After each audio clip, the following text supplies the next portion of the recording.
पहली चीज, आज का विद्यार्थी क्या क्या गलतियां कर रहा है जो मैं समझ पा रहा हूँ। आप अपने दिल पे मत लेना, आप अच्छे से सुनना। अगर लगे आपको कि आप इसमें से कोई गलती नहीं कर पा रहे, तो मैं आपको बहुत विश्वास के साथ कह सकता हूँ कि आप आने वाले कुछ ही समय में बहुत अच्छी जगह पे होंगे। देखो, ये बात केवल सरकारी नौकरी की नहीं है, ये बात जीवन के हर हर जगह की, हर स्तर की है। क्योंकि मैं बात स्टूडेंट से कर रहा हूँ, तो मैं यहाँ पे जॉब की बात करूंगा, मैं उन परीक्षाओं की बात करूंगा जिनकी आप तैयारी कर रहे हैं। बाकी लागू जीवन के हर क्षेत्र में होती है। देखिए, सबसे बड़ी गलती हमारे से कहाँ हो रही है।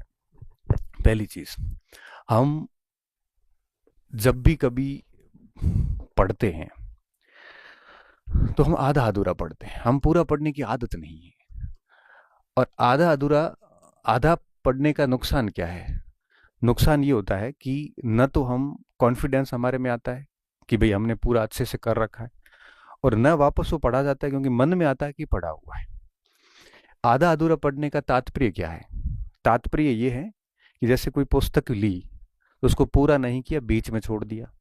जैसे कोई अध्याय लिया तो पूरा पढ़े बिना उसको छोड़ दिया बीच में। कोई विषय लिया तो पूरा पढ़े बिना उसको छोड़ दिया। किसी परीक्षा का सिलेबस लिया, पूरा पढ़े बिना उसको छोड़ दिया। बीच में नहीं छोड़ना चाहिए। मुझे लगता है कि आधा अधूरा की बजाय हमेशा पूर्णता की नीति रखिए। आपने कोई पुस्तक उठाई है तो लास्ट पेज तक जाइए आप। आपने कोई सिलेबस उठाया, लास्ट पेज तक जाइए आप। तो सबसे बड़ी बात यह कि हम है वो, पढ़ना जब भी होता है हम आधा अधूरा पढ़ के छोड़ देते हैं, तो फिर ना तो वो याद होता है, और न वो अपढ़ा हुआ रहता है कि भाई इसको मैं बाद में पढ़ूंगा, वो भी नहीं रहता, वो बीच की घास हो जाती है पूरी। आज की विद्यार्थी की सबसे बड़ी समस्या ये है। दूसरी बात, वो सुनते भी आधा अधूरा ही है। सुनते भी कैसा है? आधा सुनते। जब मैं कोई बात कर रहा हूं तो बीच में ही उसको आधा सुनने के बाद ही अपना कंसेप्ट बना लेते हैं। इसलिए कहते हैं कि बात को भी पूरा सुने आप। जब तक पूरा नहीं सुनोगे, पूरा नहीं पढ़ोगे, तब तक निश्चित तौर पे आप कभी अपना कंसेप्ट क्लियर नहीं कर सकते। तो अगर आप किसी शिक्षक से पढ़ रहे हैं, या आप किसी मार्गदर्शक की बात को सुन रहे हैं, या घर वालों की बात को सुन रहे हैं, या शिक्षक की बात को सुन रहे हैं, तो सुने भी उसको पूरा और पढ़े भी पूरा। ये आम गलती है जो हम लोग करते हैं। इसलिए पहली चीज ये ध्यान रखिए कि जब भी कोई टॉपिक पढ़ो, किताब पढ़ो, सिलेबस पढ़ो, उसको बराबर तरीके से ये समझ के पढ़ो कि उसको पूरा करना है। अगर आप पूरा नहीं पढ़ते हैं तो उसके बहुत ज्यादा लॉस आ जाते हैं। तीसरी कमी कहाँ आती है? हम पाठ्यक्रम का एक बहुत बड़ा हिस्सा छोड़ देते हैं। पाठ्यक्रम का हिस्सा छोड़ने का नुकसान क्या है? देखिए, जैसे फर्स्ट ग्रेड की कोई तैयारी कर रहा है, तो वो फिर गणित है, इंग्लिश है, विज्ञान है, कोई ये छोड़ देता है, कोई मैनेजमेंट छोड़ देता है। ऐसे करते करते 75 क्वेश्चंस में से 10 15 20 का हम छोड़ देते हैं। कोई ये कह के छोड़ता है कि मुझे आता नहीं। ठीक है, नहीं आता तो करना पड़ेगा, क्योंकि लेने तो कम ही है, आपको ही पता है। तो फिर उसमें से वो वही लेंगे जिनको ठीक ठाक आता है। कुछ ये कह के छोड़ देते, ये तो मुझे आता है, मैं बाद में देख लूंगा। कोई यह कह के छोड़ता है कि इसको क्या देखना है, इसमें से सवाल नहीं आते। बहुत सारे बहाने बना के हम सिलेबस का एक सर्टेन हिस्सा छोड़ देते हैं और 75-80% सिलेबस तैयार करते हैं। अब इसका परिणाम ये निकलता है कि 75-80 तैयार करते हैं तो उसमें से याद कितना रहता है? याद रहता है 60%, क्योंकि जितना पढ़ते हैं उतना सारा याद तो होना नहीं है। अब याद इतना कि अब उसको एग्जीक्यूट करना है। एग्जीक्यूट करोगे तो वो 40% पे आ जाएगा। अब बाउंड्री लाइन पे आ गए सीधे सीधे। तो इससे बेहतर ये होता है, अगर 100% करते हैं तो 80 याद होता है, तो 60% स्कोर हो जाता है। हम लोग क्या करते हैं? पाठ्यक्रम का बड़ा हिस्सा छोड़ देते हैं, और ये सब करते हैं। ये एक दौर था 2020 तक चल जाता था, क्योंकि उस समय सब लोग छोड़ते थे। तो सब छोड़ते थे तो फर्क नहीं पड़ता। अब क्या है? अब ऐसे बच्चे आ गए हैं जो ब्राइट है एकदम। आईआईटीएंस भी एग्जाम्स में आने लग गए, डॉक्टर आने लग गए। अब वो गणित, इंग्लिश, विज्ञान, कला वर्ग कुछ भी नहीं छोड़ते। सिलेबस का अच्छा सा हिस्सा देख के जाते हैं, और जो चीजें वो देख के जाते हैं वो ढंग से देख के जाते हैं। तो इसलिए कहते हैं कि पाठ्यक्रम के हिस्से अगर अब आप छोड़ोगे किसी भी बहाने से, तो वो डेफिनेटली आपकी असफलता का कारण बनेगा। और मुझे ये लगता है कि पाठ्यक्रम का कोई भी हिस्सा परीक्षा से 1 महीने पहले तक रिवीजन किए हुए बिना रहना नहीं चाहिए। एक बार उसको ठीक से पूरा रिवीजन किसी ने कर लिया तो निश्चित तौर पे कॉन्फिडेंस भी बिल्ड होता है और एग्जाम हॉल में अच्छी एक्यूरेसी आ जाती है, गलतियां बहुत कम हो जाती हैं। तो ये पढ़ा पाठ्यक्रम का हिस्सा जो है, ये छोड़ने की जो हमारी आदत बनी हुई है, ये हमें सुधारनी पड़ेगी आज नहीं तो कल, अन्यथा वही रिजल्ट रिपीट होने वाले हैं। और हम क्या गलती करते हैं, और हम ये गलती करते हैं कि जैसे किसी ने लाइब्रेरी ज्वाइन करी, ठीक बात है, या कोई रूम पे ही पढ़ रहा है, दोनों जो भी जहाँ कोई पढ़ रहा है। अब जनरली मैं लाइब्रेरी की बात क्यों कर रहा हूँ, यहाँ पे किसी ने जैसे 6-6 घंटे की 2 शिफ्ट ज्वाइन कर रही है, 12 घंटे की। अब 12 घंटे की शिफ्ट ज्वाइन कर ली, 12 घंटे बैठा भली है, क्वालिटी ऑफ जो टाइम है स्टडी का उसका, वो 3-4 घंटे का है। अब 3-4 घंटे ही आप पढ़ रहे हो, भले लाइब्रेरी 8 घंटे आपने लाइब्रेरी ले ली हो, फिर 3-4 घंटे पढ़ रहे हो, बाकी टाइम क्या हो रहा है, बाकी टाइम भले आप वीडियो डाउनलोड करके देख रहे हो, चाहे आप रील्स में फंसे हुए हो, चाहे आप दोस्तों से गॉसिप्स कर रहे हो, चाहे आप कट ऑफ की चर्चाएं कर रहे हो, कहीं आप किसी दूसरे शिक्षकों की चर्चाएं कर रहे हो, या कुछ नई कहानियां वहां गढ़ रहे हो। आप नई कहानियों से मेरा तात्पर्य जो मैं कहना चाह रहा हूँ आप अच्छे से समझते हो। तो तो अब आप सोचिए कि 8 घंटे की लाइब्रेरी में क्यों फॉर्मेलिटी कर रहे हो आप। ठीक है, 1 घंटा, 1.5 1 घंटा 1.5 घंटा पढ़ लिया, 5-7 मिनट घूम के आ गए, आधा घंटा घूम के आ गए, फिर 1.5-2 घंटे फिर एक शिफ्ट लगा ली, तो 8 घंटे की लाइब्रेरी में एटलीस्ट 5-6 घंटे तो पढ़ाई हो आपकी। मैंने देखा है कि 8-8 घंटे हम ज्वाइन भले कर लेते हैं। मैं ये बात सभी स्टूडेंट पे लागू नहीं है, मैं कह रहा हूँ ना, मैंने मैंने आपको बताया कि मैं जो कारण बता रहा हूँ, इनमें से आप जो गलती कर रहे हैं उनमें से होगा, हो सकता है एक आधा कारण हो, किसी के 2 कारण होंगे, किसी के ये कारण भी होगा, किसी के ये कारण भी होगा। कई बच्चे वाकई में 12 घंटे की लाइब्रेरी ज्वाइन करके 7-8 घंटे क्वालिटी टाइम पढ़ रहे हैं, बट वो यहाँ कहीं गलती कर रहे हैं। तो ये गलती, कमियां जो है, ये आपकी सभी पर लागू नहीं होती है, किसी न किसी पर कोई न कोई कमी लागू होती आ रही है। इसलिए आप ये मत कहना सर मैं तो लाइब्रेरी में पूरा पूरा बैठता हूँ, पूरा टाइम पढ़ता हूँ, फिर भी फेल हो रहा हूँ। तो बेटा तू ये गलती कर रहा होगा, ये नहीं कर रहा तो ये कर रहा होगा, 3-4 और बता रहा हूँ नीचे। तो जरूरी नहीं कि सब यही गलती कर रहे हैं, तो ये भी ये गलती है। अगर आप वहां जा रहे हो तो क्वालिटी ऑफ टाइम जो स्टडी का है वो एटलीस्ट 70-80% तो हो। भाई 10 घंटे पढ़ने जा रहे हैं तो 6-7-8 घंटे तो बढ़िया पढ़ो।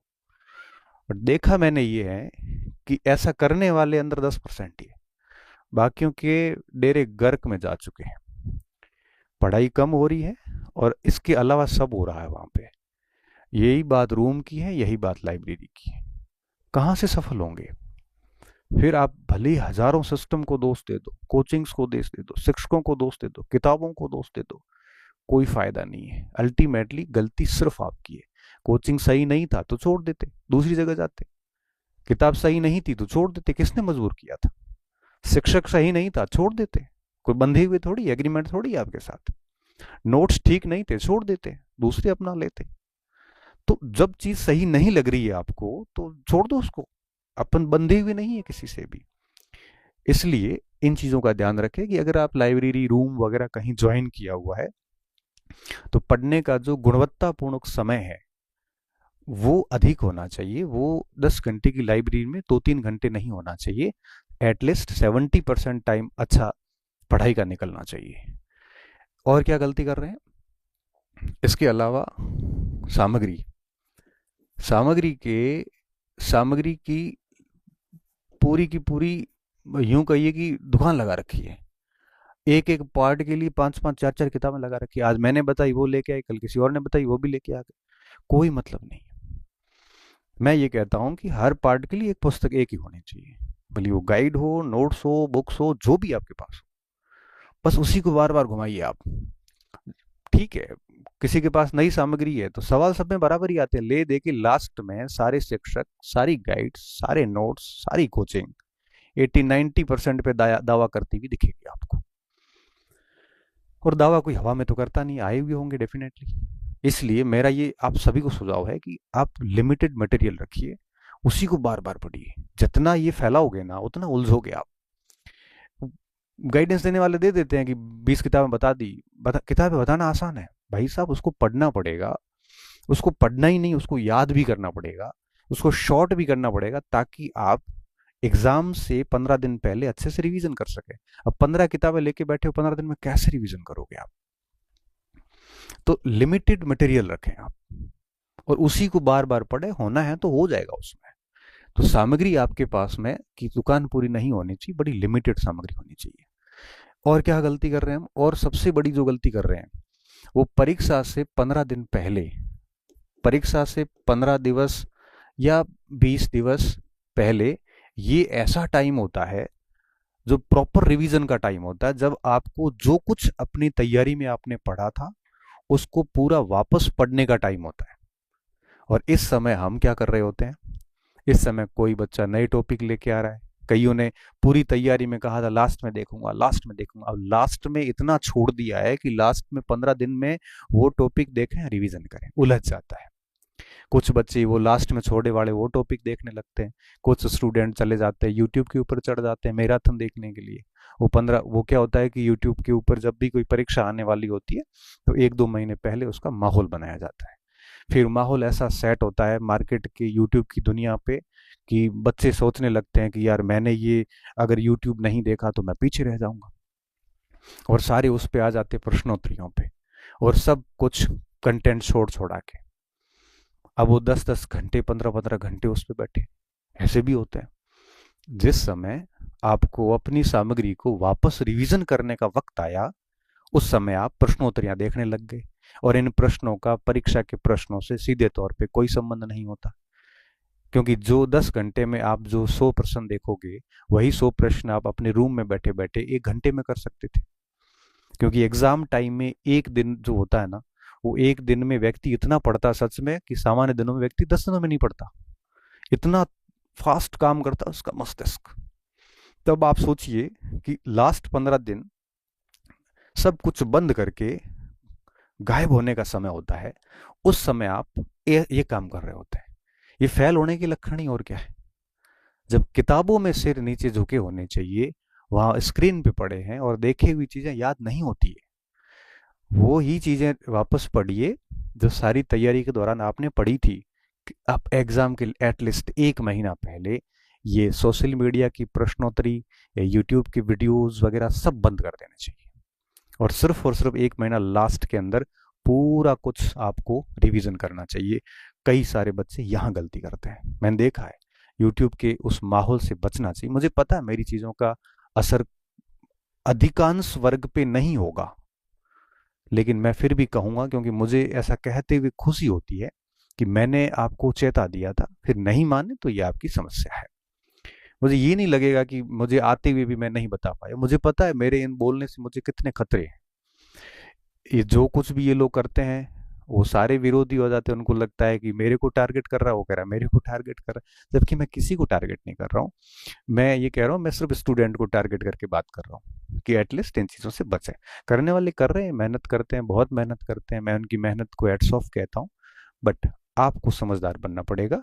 कोई आपको जबरदस्ती अपने मैराथन में ऑनलाइन लाइव नहीं करता है, आप खुद जाते ही क्यों भाई।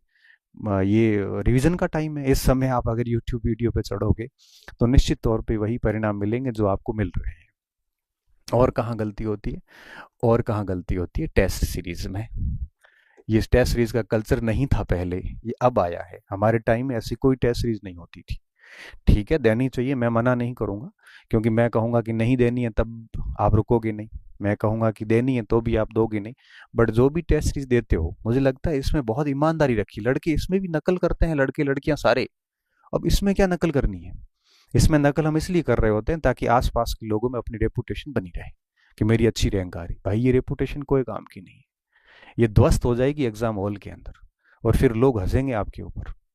इसमें आपका एक, जो कहते हैं ना कि एक वास्तविक मूल्यांकन, वो कभी नहीं हो पाएगा अगर आप टेस्ट सीरीज के टेस्ट में भी नकल करते हैं। तो बेहतर होगा कि टेस्ट सीरीज अगर देते हैं तो बड़ी ईमानदारी से दें।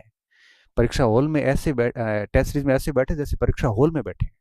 एटलीस्ट इन गलतियों से बचें आप, क्योंकि हम टेस्ट लेते हैं, हमें पता है कि बच्चे क्या कर रहे होते हैं। सिर्फ दुनिया को दिखाने के लिए, अच्छी रैंक लाने के लिए नकल करने बैठ जाते हैं। अब आप ये मत कहना सर मैं नहीं करता हूँ, मैं कह रहा हूँ आप नहीं करते होंगे, लेकिन बहुत सारे ये भी करते हैं। इससे कभी भी उसका आत्मिक मूल्यांकन वास्तविक रूप से हो नहीं पाता, और परिणाम ये निकलता है कि उसको अपनी कमियों के बारे में पता ही नहीं होता है कि वो कहाँ गलती कर रहा है। इसके अलावा टेस्ट सीरीज के अंदर कई जगह बुकलेट दे दी जाती है, बहुत सारी संस्थाएं बुकलेट देती है और वो उसी अपने कंटेंट से टेस्ट बनाती है। तो ठीक है ना, कोई बात नहीं, उन्होंने वो अपना उनका कंसेप्ट है। एटलीस्ट आपको समझदार होना पड़ेगा कि आपको अपना मटेरियल पढ़ना है या बुकलेट पढ़नी है। अब दोनों के बीच में फंसे हुए हो तो लास्ट में क्या होगा कि आप उसको रिवीजन नहीं कर पाओगे, और डबल माइंड होते ही आप मुझे मैसेज करते हो कि सर अब मेरे पास मैं ये पढ़ूं कि वो पढ़ूं। भाई ये तो आपको सोचना चाहिए था पहले। अब वो ये नहीं पढ़ते हैं तो रैंक नहीं आती है, अब रैंक नहीं आती है तो डीमोटिवेट हो जाते हैं। अब ऐसा बच्चा कह रहे हैं अगर खुद का मटेरियल नहीं पढ़ता हूँ, ये पढ़ता हूँ तो रैंक अच्छी आती, लेकिन खुद का मटेरियल छूट रहा है, जो कि पिछले 1 साल से पढ़ते आ रहे थे वो छोड़ दिया, अब नया पकड़ा हुआ है। बताओ, ऐसे मूर्ख लोगों को, ऐसे नासमझ अपरिपक्व लोगों का कोई स्थान नहीं है कंपटीशन में सफलता हासिल करने का। समझदार और परिपक्व होना जरूरी है, मेहनती होने के साथ साथ, बुद्धिमान होने के साथ साथ समझदार और परिपक्व होना भी जरूरी है। अन्यथा एग्जाम हॉल में भी अगर मान लो बहुत टफ पेपर आ गया तो भी उसको नहीं पता कि उसको कितने सवाल करने पड़ेंगे ऐसे पेपर्स में। पॉलिटिकल साइंस का पेपर आया, अभी 6 बच्चे पास हुए, हालांकि हमने उसमें आरपीएससी को गलत माना है और सच में मुझे लगता है कि बहुत गलत तरीके से, बड़ा स्तरहीन और बेहद ही बेहुदा तथ्यों वाला पेपर बनाया गया। जिसने पढ़ा उसको पता है। कईयों ने कोचिंग को टारगेट किया, कईयों ने मेरे को ही टारगेट किया कि नोट्स हो वगैरह में आए नहीं। भाई मैं तो पॉलिटिकल साइंस पढ़ाता नहीं, मैं इतिहास पढ़ाता हूँ और मेरे नोट्स में 90% सवाल आए हुए, मैंने यूट्यूब पे वीडियो डाल रखे हैं। मैं पॉलिटिकल की बात इसलिए कर रहा हूँ कि 3-3 साल से बच्चे मेहनत करने के बावजूद भी अगर वो उसमें उनके कंटेंट से 45-50 प्रश्न ही आ रहे हैं तो दोष बच्चों का नहीं है। ऐसा नहीं पूरे राजस्थान के पॉलिटिकल साइंस के बच्चे अयोग्य हो गए हैं। जिसने यूजीसी ने जिसको जेआरएफ दिया है, अगर वो बच्चा भी 40% नहीं ला पा रहा है तो डेफिनेटली उसमें कहीं ना कहीं पेपर सेटर की मानसिकता का दोष है। क्योंकि पेपर जब बनते हैं तो साइकोलॉजिकली ध्यान रखना पड़ता है, उसमें तथ्यात्मक, अवधारणात्मक, मध्यम लेवल सारी चीजों का मिश्र करके लाना पड़ता है। ध्यान रहे, परीक्षाएं चयन के लिए होती है, रिजेक्शन के लिए नहीं होती है, सिलेक्शन के लिए होती है। तो आपको सेलेक्ट ही करने हैं ना, तो रिजेक्ट थोड़ी करने, सारे रिजेक्ट ही करने होते हैं। तो 10 साल ही आप सभी को रिजेक्ट कर सकते हो, क्योंकि किसी भी विषय का अंत नहीं होता। ऐसे पेपर्स इन सारी चीजों से बाहर है, ठीक है। लेकिन जब बहुत कठिन पेपर आते हैं तो मुझे लगता है कि बच्चे को थोड़ा समझदार होना पड़ेगा कि एटलीस्ट 40% का कोटा पार कर ले बस। उसके बाद में अब उसमें 150 से 150 करने की जरूरत नहीं है।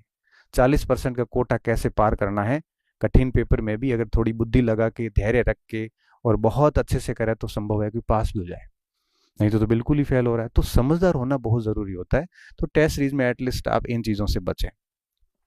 और क्या क्या गलतियां होती है हमारे से, ये गलतियां तो होती होती, इसके साथ साथ में कई बार हम विद्यार्थी होने के साथ साथ में वकील होते हैं। हम क्या बन जाते हैं, वकील बन जाते हैं। जो कोई मेरा वकील है, कोई किसी और कोचिंग सेंटर का वकील है। अब जो मेरा वकील है वो दूसरों को गालियां निकाल रहा है, दूसरों के वकील, भाई देखो किसी को कुछ नहीं मिलना, टाइम खराब आपका हो रहा है। अगर आप किसी और शिक्षक को गालियां निकाल रहे हैं, उसकी आलोचनाएं कर रहे हैं, उसको कोई फर्क नहीं पड़ेगा आपकी इन आलोचनाओं से। और जिसके लिए आप उसको गालियां निकाल, वो भी आपको कोई पैसे नहीं देगा, क्योंकि वो अपना कारोबार कर रहा है। बेहतर है सभी का सम्मान करें और जिससे पढ़ना है उसे पढ़ते जाए, नहीं पढ़ना है तो छोड़ दें। इसलिए अपना समय खराब मत करो, अपनी ऊर्जा को यूटिलाइज करो। ऐसे चीजों में ऊर्जा खराब करने से कोई फर्क नहीं पड़ता। मैं मोदी जी को कितनी गालियां निकालूंगा ना, मोदी जी को कोई असर नहीं होता है।